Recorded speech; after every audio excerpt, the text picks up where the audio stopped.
police personnel singdi attack satakhiba thawong Nisha Banth Cell Chandel na condemn tarakli.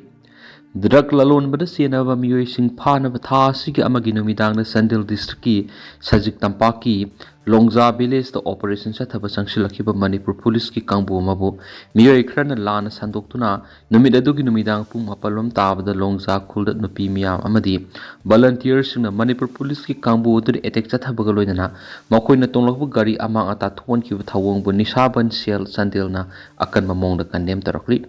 Nisha Banth Cell Chandel ki secretary RD ringnimna thadorokpa siyolamada district asida mayai kaaba chinjang yonba madi sabu thingduna district asigi inkhalakliba na singbu kalhunabagi panamda district asigi miyam gidamak Nisha Banth Cell asi linkhatuna lamdam asigi wakhal manaba miyoi singi matenga loinana nisha saba yonbagi thabak singi mayokta khongjang sangsinduna lakli. Amarum district asida drug lalonba madi sabagi sang hengalakpadagi Chandel police nasu drug ki mayokta campaign satharakli. Masida police ta athingba piba madi police ki operation sathadana wa thabak sing lokal hoidabani hairi. Handak district asigi sajik tampak ta thokiba thawdo adu yamna lebthibani. Maram asina district asigi inkhalakliba naha singbu nishagi ipaktagi kannaba sangsilakpa anti drug operation singda district asida khundariba community kudimakna mating pibiyo. Drug ki mayokta sangsilakpa operation da athingba ayat piba tarabadi district asigi naha sing nisagi khayatgi kanba haiba panamasi phangma ngamlo henasu phungdorakli. Handak SP Chandel na lusingduna sangsilakhiba operation adu da sarugyariba personal ayambana local community ki miyoi ngaktani makoina puksel sengna drug na pirakliba saithing asi muthatnaba thabak tawribani amadi district police na anta Nisha Banth Cell Chandel ki kusamnaraga drug ki mayokto operation satharibani maram asina anti drug operation da apan mapiba habisi drug ki business network pusawgatpani haina lawgani haidi maram asina matung tarakpada anti drug movement operation singda maung amat apan bamadi ayat bapibi ganu haina su apil tarakli. Khunailon punna khangminaraba matamda isagi saktam mangdana thamba ngamgani kanglei laisafal Khunailon punna khangminaraba matamna furup asima pangal kangkhatpada natana isagi saktam mangdana thamba ngamgani haina kanglei laisafal gi president sana mangangna phungdokri haribo wafam sing asi yelhomi kanba haibasida kanglei laisafal na sinduna ahan bis level open folk song competition ama kokaital thoksom laikai da leiba BB Imphal TV studio da pangthokpa thoram na saruk yaraduna phungdokibani thoram adu da sana konung uttara sanglel gi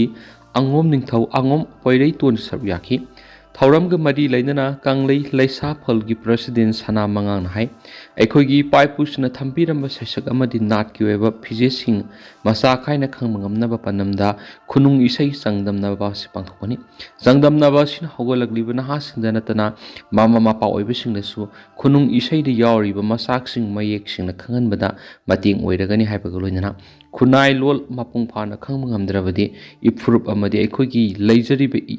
irol sing tapna tapna mangsilakani maram aduna khunai lon punna khangminarabda ekhogi furup asi mapangal kangkhatpagi mathakta isagi sakta mangdana thamma ngamduna furup ama oiba ngamgana ki thauram adura saruk yaki be sana konung uttara sanglel gi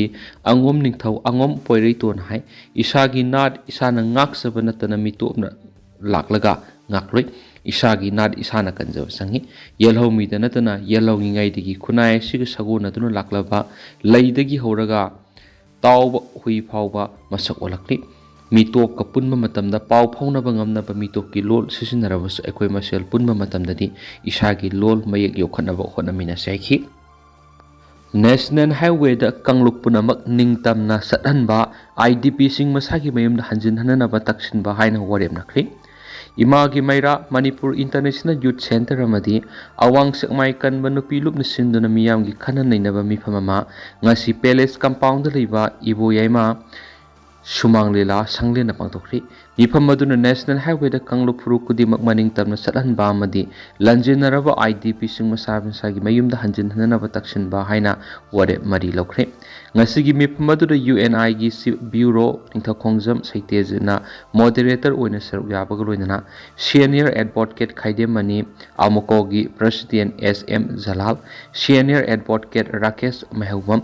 Zirarung Union Manipur ki chairman Asung Phawmai DM College of Science ki MM Community College ki former nodal officer Dr.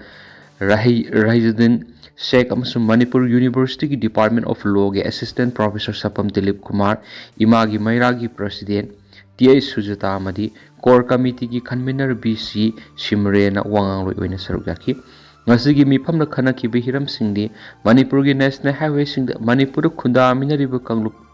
ꯄꯨꯝꯅꯃꯛ ꯑꯌꯦꯠꯄ ꯑꯄꯟꯕ ꯌꯥꯎꯗꯅ ꯆꯠꯄ ꯌꯥꯅꯕꯒꯤꯗꯃꯛ ꯃꯄꯨꯡ ꯐꯥꯅ ꯁꯦꯀꯨꯔꯤꯇꯤꯅ ꯉꯥꯛꯀꯗꯕꯅꯤ ꯍꯥꯏꯕꯁꯤꯗ ꯈꯟꯅꯈꯤ꯫ ꯑꯅꯤꯁꯨꯕ ꯏꯪ 2023ꯒꯤ ꯃꯦ 3ꯗꯒꯤ ꯂꯥꯟꯖꯦꯟꯅꯗꯨꯅ ꯂꯩꯔꯤꯕ IDPꯁꯤꯡ ꯃꯁꯥꯒꯤ ꯃꯌꯨꯝꯗ ꯍꯟꯖꯤꯟꯍꯟꯕ ꯍꯥꯏꯕꯁꯤꯗ ꯈꯟꯅꯈꯤ ꯑꯃꯗꯤ ꯂꯩꯉꯥꯛꯅ ꯍꯧꯖꯤꯛ ꯅꯧꯅ ꯑꯃꯨꯛ ꯍꯟꯅ ꯆꯠꯅꯔꯤꯕ ꯀꯨꯀꯤ ꯃꯤꯂꯤꯇꯦꯟꯠꯁꯤꯡꯒꯤ ꯁꯨ ꯍꯟꯗꯣꯛꯄ ꯍꯥꯏꯕꯁꯤꯗ ꯈꯟꯅꯈꯤ꯫ ꯃꯤꯐꯝ ꯑꯗꯨꯅ ꯇꯨꯡꯗ ꯇꯣꯉꯥꯟ ꯇꯣꯉꯥꯟꯕ ꯋꯥꯔꯦꯞꯁꯤꯡ ꯂꯧꯈꯤ꯫ ꯋꯥꯔꯦꯞꯁꯤꯡ ꯑꯗꯨꯗꯤ ꯃꯅꯤꯄꯨꯔꯒꯤ ꯅꯦꯁꯅꯦꯜ ꯍꯥꯏꯋꯦꯁꯤꯡꯗ ꯀꯥꯡꯂꯨꯞ ꯐꯨꯔꯨꯞ ꯄꯨꯝꯅꯃꯛ ꯆꯠꯄ ꯌꯥꯍꯟꯅꯕꯒꯤꯗꯃꯛ ꯃꯔꯤ ꯂꯩꯅꯕ ꯑꯣꯊꯣꯔꯤꯇꯤꯗ ꯇꯛꯁꯤꯟꯕ, IDPꯁꯤꯡ ꯃꯁꯥꯒꯤ ꯍꯥꯟꯅꯒꯤ ꯌꯨꯝꯗ ꯑꯀꯛꯅꯕ ꯃꯇꯝꯒꯤ ꯃꯅꯨꯡꯗ ꯍꯟꯖꯤꯟꯍꯟꯅꯅꯕ ꯃꯔꯤ ꯂꯩꯅꯕ ꯂꯩꯉꯥꯛꯇ ꯇꯛꯁꯤꯟꯕ, ꯍꯧꯖꯤꯛ ꯅꯧꯅ ꯆꯠꯅꯔꯤꯕ ꯁꯁꯄꯦꯟꯁꯟ ꯑꯣꯐ ꯑꯣꯄꯔꯦꯁꯟ ꯁꯨ ꯑꯁꯤ ꯃꯅꯤꯄꯨꯔ ꯑꯦꯁꯦꯝꯕ꯭ꯂꯤꯅ ꯃꯨꯊꯠꯅꯕ ꯂꯧꯈꯤꯕ ꯋꯥꯔꯦꯞ ꯑꯗꯨ ꯃꯄꯨꯡ ꯐꯥꯅ ꯆꯠꯅꯅꯕ ꯂꯩꯉꯥꯛ ꯑꯃꯗꯤ ꯃꯔꯤ ꯂꯩꯅꯕ ꯑꯣꯊꯣꯔꯤꯇꯤꯗ ꯑꯃꯠꯇ ꯑꯣꯏꯅ ꯇꯛꯁꯤꯟꯕ ꯍꯥꯏꯅ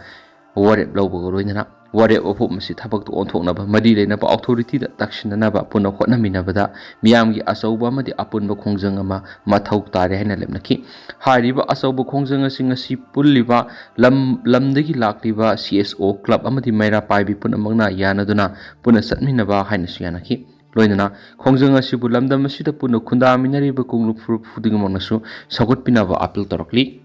ꯇꯦꯟꯇꯛꯄ ꯄꯥꯎ ꯑꯃꯅ 4-year ꯑꯟꯗꯔ-ꯒ꯭ꯔꯦꯖꯨꯑꯦꯠ ꯄ꯭ꯔꯣꯒ꯭ꯔꯥꯝ ꯍꯥꯡꯕꯒꯤ ꯏꯁꯨ ꯂꯩꯉꯥꯛꯅ ꯂꯣꯏꯁꯤꯟꯗ꯭ꯔꯕꯗꯤ ꯁ꯭ꯇꯨꯗꯦꯟꯠ ꯌꯨꯅꯤꯌꯟꯁꯤꯡꯒꯤ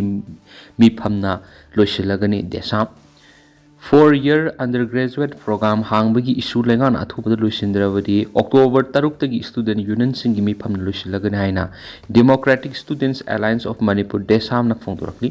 ꯗꯦꯁꯥꯝꯅ ꯊꯥꯗꯣꯔꯛꯄ ꯆꯦꯔꯣꯜ ꯑꯃꯅ ꯍꯥꯏ NEP 2020ꯒꯤ ꯃꯇꯨꯡ ꯏꯟꯅ ꯀꯣꯂꯦꯖꯁꯤꯡꯗ 4-year ꯑꯟꯗꯔ-ꯒ꯭ꯔꯦꯖꯨꯑꯦꯠ ꯄ꯭ꯔꯣꯒ꯭ꯔꯥꯝ ꯍꯥꯡꯗꯣꯛꯄꯤꯌꯨ ꯍꯥꯏꯅ ꯂꯨꯞ ꯑꯁꯤꯅ ꯃꯃꯥꯡꯒꯤ ꯂꯩꯉꯥꯛ ꯑꯃꯗꯤ ꯍꯧꯖꯤꯛꯀꯤ PR ꯂꯩꯉꯥꯛꯇ ꯀꯌꯥꯔꯛ ꯍꯟꯅ ꯍꯥꯏꯖꯈ꯭ꯔꯦ꯫ ꯑꯗꯨꯕꯨ ꯍꯧꯖꯤꯛ ꯍꯥꯌꯔ ꯏꯗꯨꯀꯦꯁꯟꯒꯤ ꯑꯣꯏꯔꯤꯕ ꯑꯣꯊꯣꯔꯤꯇꯤꯁꯤꯡꯅ ꯑꯣꯒꯁꯠ 16 ꯑꯃꯗꯤ 18ꯗ ꯑꯣꯔꯗꯔ ꯑꯅꯤ ꯊꯣꯛꯇꯨꯅ ꯐꯤ ꯁ꯭ꯇꯔꯛꯆꯔ ꯑꯃꯗꯤ ꯑꯦꯗꯃꯤꯁꯟ ꯇꯧꯅꯕꯒꯤ ꯃꯇꯝ ꯄꯤꯈꯤ꯫ ꯂꯩꯉꯥꯛꯀꯤ ꯑꯣꯔꯗꯔ ꯑꯅꯤ ꯑꯁꯤ ꯃꯌꯥꯏ ꯌꯥꯎꯗꯕ ꯀꯩꯒ ꯄꯪꯈꯛ ꯑꯣꯏꯔꯝꯂꯦ꯫ ꯍꯧꯖꯤꯛ ꯂꯩꯔꯤꯕ ꯐꯤꯚꯝ ꯑꯁꯤꯗ ꯃꯍꯩꯔꯣꯏ ꯀꯌꯥꯒꯤ ꯑꯦꯀꯥꯗꯦꯃꯤꯛ ꯀꯦꯔꯤꯌꯔ ꯃꯥꯡꯕꯒꯤ ꯑꯣꯏꯊꯣꯛꯄ ꯂꯩꯔꯤ꯫ ꯃꯔꯝ ꯑꯁꯤꯅ ꯂꯥꯛꯂꯤꯕ ꯑꯣꯛꯇꯣꯕꯔ 6ꯀꯤ ꯑꯌꯨꯛ ꯄꯨꯡ 11 ꯇꯥꯕ ꯃꯇꯝꯗ ꯗꯦꯁꯥꯝ ꯍꯦꯗ ꯑꯣꯐꯤꯁꯇ 4-year ꯑꯟꯗꯔ-ꯒ꯭ꯔꯦꯖꯨꯑꯦꯠ ꯄ꯭ꯔꯣꯒ꯭ꯔꯥꯝ ꯍꯥꯡꯒꯅꯤ ꯍꯥꯏꯅ ꯂꯥꯎꯊꯣꯛꯈ꯭ꯔꯕ ꯀꯣꯂꯦꯖꯁꯤꯡꯒꯤ ꯁ꯭ꯇꯨꯗꯦꯟꯠ ꯌꯨꯅꯤꯌꯟꯁꯤꯡꯒꯤ ꯃꯤꯐꯝ ꯑꯃ ꯄꯥꯡꯊꯣꯛꯂꯒꯅꯤ꯫ ꯃꯤꯐꯝ ꯑꯁꯤꯗ ꯃꯍꯩꯔꯣꯏꯁꯤꯡꯒꯤ ꯈꯟꯗ꯭ꯔꯕ ꯍꯥꯌꯔ ꯏꯗꯨꯀꯦꯁꯟꯒꯤ ꯀꯃꯤꯁꯅꯔ ꯑꯃꯗꯤ ꯗꯥꯏꯔꯦꯛꯇꯔꯒꯤ ꯃꯊꯛꯇ ꯀꯔꯝꯕ ꯃꯈꯜꯒꯤ ꯑꯦꯖꯤꯇꯦꯁꯟ ꯇꯧꯕꯅ ꯆꯨꯝꯒꯗꯒꯦ ꯍꯥꯏꯕꯗꯨ ꯈꯟꯅꯃꯤꯟꯅꯔꯒꯅꯤ ꯍꯥꯏꯔꯤ꯫ ꯇꯦꯟꯇꯛꯅ ꯁꯨꯝꯅ ꯃꯌꯥꯝꯗ ꯊꯝꯖꯒꯦ ꯑꯗꯨꯒ ꯍꯧꯖꯤꯛ ꯑꯣꯏꯅꯗꯤ ꯃꯌꯥꯝ ꯄꯥꯎ ꯃꯇꯥꯡ ꯑꯁꯤ ꯂꯣꯏꯁꯤꯟꯖꯒꯦ ꯑꯃꯁꯨꯡ ꯃꯈꯥ ꯇꯥꯕ ꯑꯅꯧꯕ ꯑꯞꯗꯦꯠ ꯃꯌꯥꯝ ꯄꯨꯟꯅ ꯉꯥꯏꯃꯤꯟꯅꯁꯦꯅ ꯆꯦꯅꯦꯜ ꯑꯁꯤꯒꯤ ꯃꯥꯏꯀꯩꯗꯒꯤ ꯃꯌꯥꯝꯐꯝꯗ ꯃꯈꯥ ꯇꯥꯅ ꯊꯝꯖꯔꯤ꯫